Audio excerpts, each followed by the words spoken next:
Only when I was 73 had I got some sort of insight into the real structure of nature. At the age of 80, I shall have advanced still further. At 90, I shall grasp the mystery of things. At 100, I shall be a marvel. And at 110, every blot, every line from my brush shall be alive. Hokusai, Master Painter.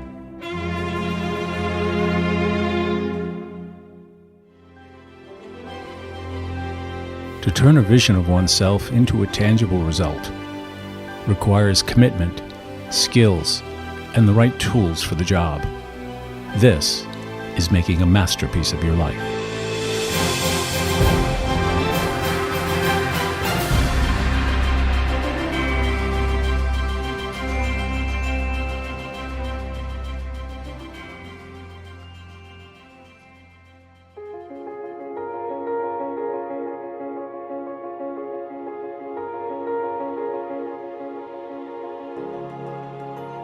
Life-as-a-Craft, Phase 4, Mentorship.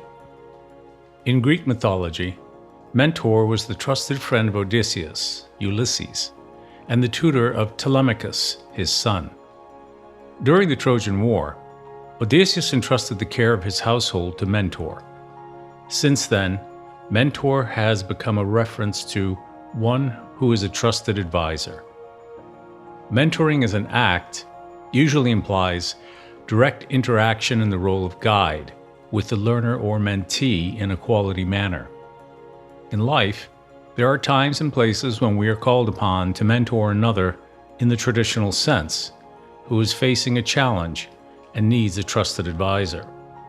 But these situations, as they may appear from time to time throughout our lives, last a moment. After all, we are engaged full-time in apprenticeship, journey work, or masterworks, which place our own lives as the center of attention. In the practice of life as a craft, the mentorship phase, age 65 to 85 and beyond, is the time when we can turn our attention from the constant call of I to thou.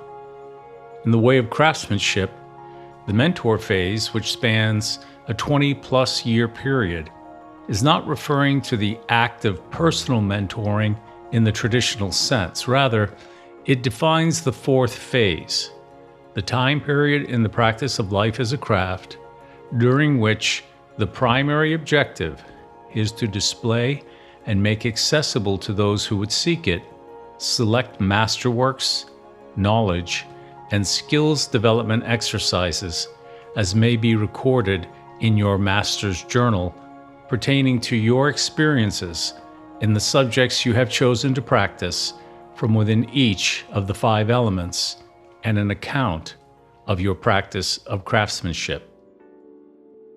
Which artifacts to select? In the apprenticeship phase of life as a craft, the apprentice is focused on what to learn. That is, the contents within the 5 elements curriculum of life as a craft, and developing the skill of how to learn or self-educate in the absence of teachers or institutions. Today, the tools of distance learning available through the World Wide Web make this more attainable than at any other time in human history. In the mentorship phase, the master craftsman is focused on selecting which masterpieces, craft knowledge, and skills to transfer, and selecting the appropriate vehicles for transferring these artifacts. Thus, the primary work to be done in the mentorship phase is comprised of reviewing and selecting which individual work products and content from one's master's journal should be called out as examples of successes and failures experienced in the task of making one's masterpieces. This is not a simple task. Making a masterpiece never is. In the Japanese and broader Zen way of craftsmanship is a principle known as ma, which recognizes the empty space or void between solid objects as a thing in itself, given form by the adjacent objects. It is the empty space that allows the solid objects to stand out, making it easier to fix one's attention. You will have to decide what to leave out from among your artifacts to provide adequate empty space to focus others' attention on which artifacts you have decided to leave in for display. In the way of craftsmanship, where one's craft work is intended to benefit the well-being of the world around us as well as ourselves, these selected craft work artifacts are the tangible contribution to one's family heritage and the vehicle for transmitting the message, "I did this for all of us," to the next generation of apprentices. How to make your work available.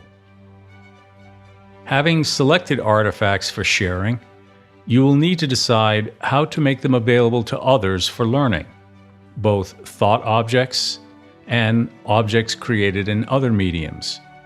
For thought works, there are many powerful information and communication technology tools that can be used to accomplish this objective, including social media platforms, web blogs, self-publishing in paperback and ebook formats, journaling applications, audio podcasts and videocasts, and family genealogy websites, to name a few.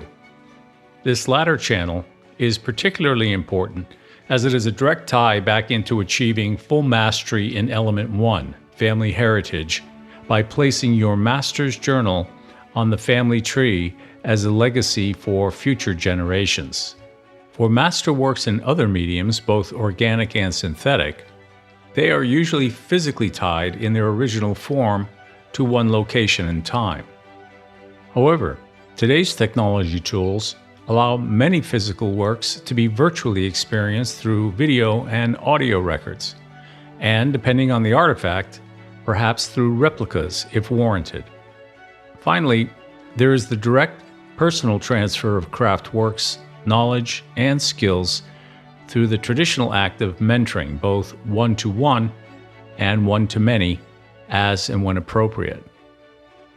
The 5 elements in the mentorship phase. Element 1, Family Heritage. What is being left for the next generation to learn from? Has it been gathered together? Is it well presented? Can it be learned? There are many subjects within the family heritage element to be considered. This is the time for reviewing, selecting, and contributing your family heritage craft work. Element 2, Family Management.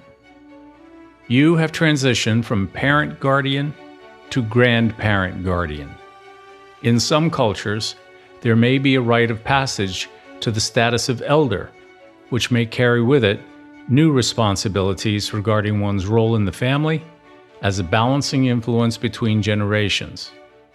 In other cultures, it is common for generations to live apart and sometimes at a distance during the journey work and masterwork years, and perhaps rejoin adult children and grandchildren under one roof at some point in the mentorship years. Or there may be a need for special care that presents itself. What is your circumstance? Do you need to consider a change? Are there financial considerations to be managed? Are there distances that need to be crossed or eliminated? Is the family home space configured for all family members to live together? Will there be an atmosphere of understanding and acceptance? These are questions for you, the craftsperson of your own life, to consider. Seek out master craftsmen in these areas to help you answer these questions. Element 3, Family and Personal Finance. Among the subjects to polish in the mentorship phase is your financial estate plan. If you do not have significant expenses in the way of debts like mortgage or medical expense, Consider an inheritance contribution to the well-being of the next generation in your family heritage, and/or external contributions through gifts and donations.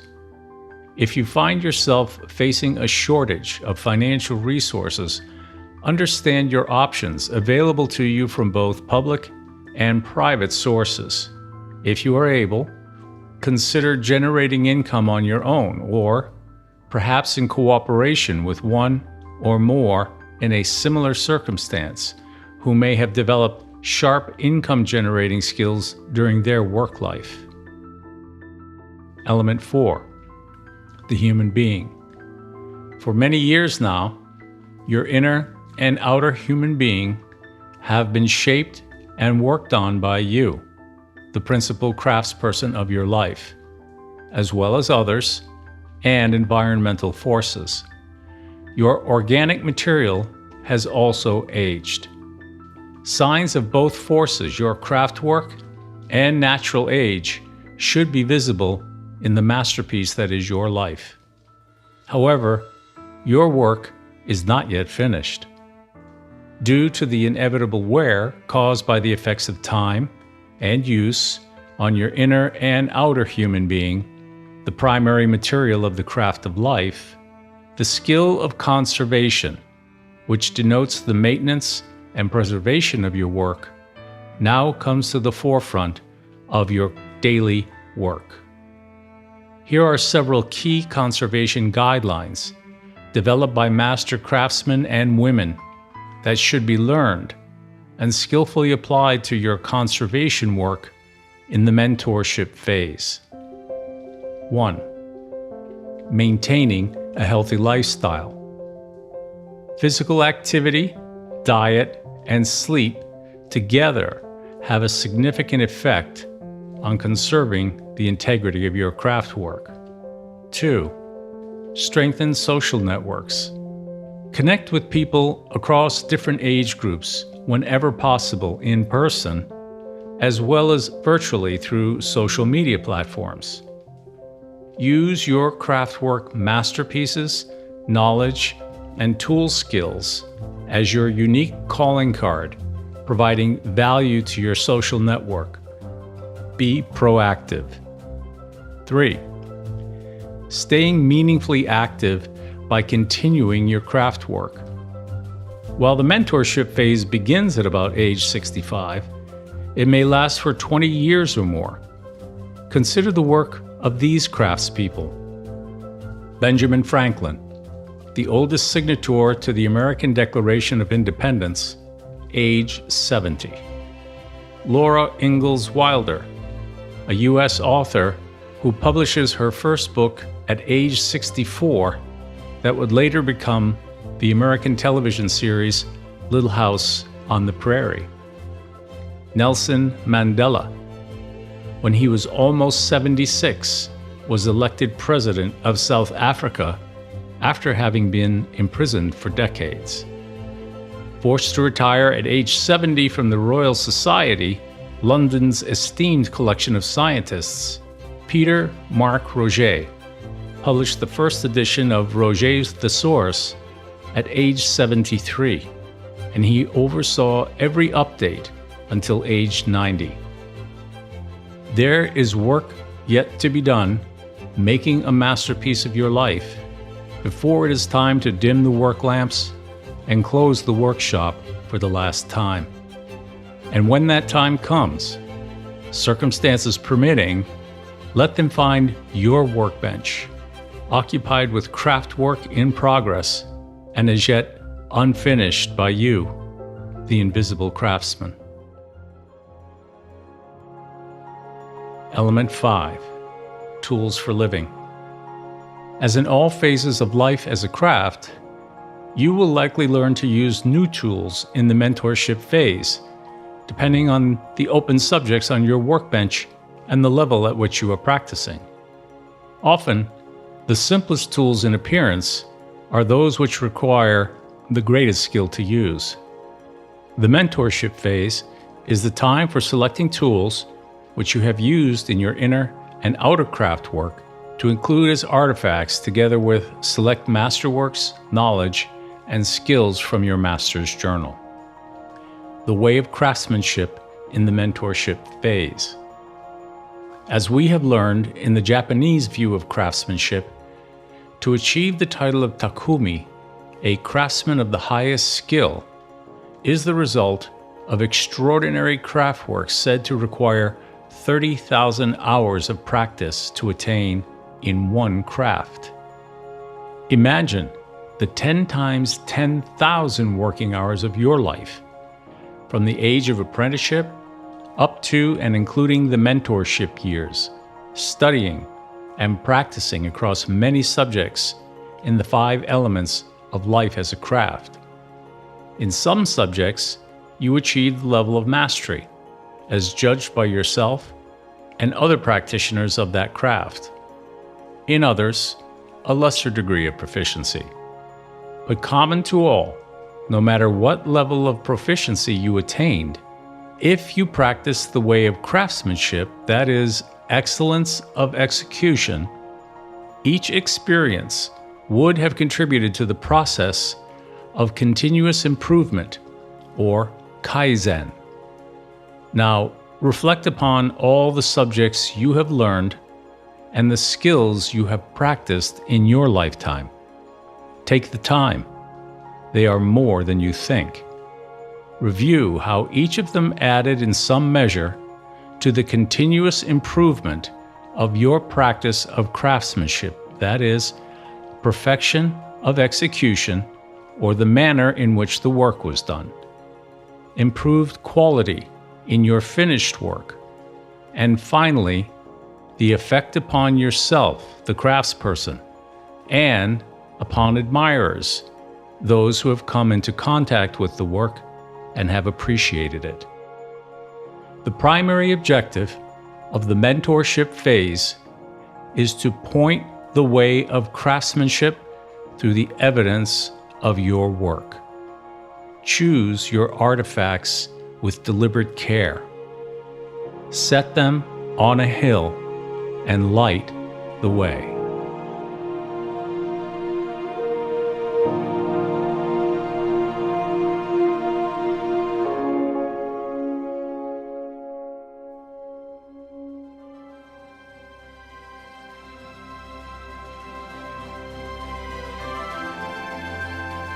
This is Charles Collins, inviting you to join us for the next episode of Making a Masterpiece of Your Life.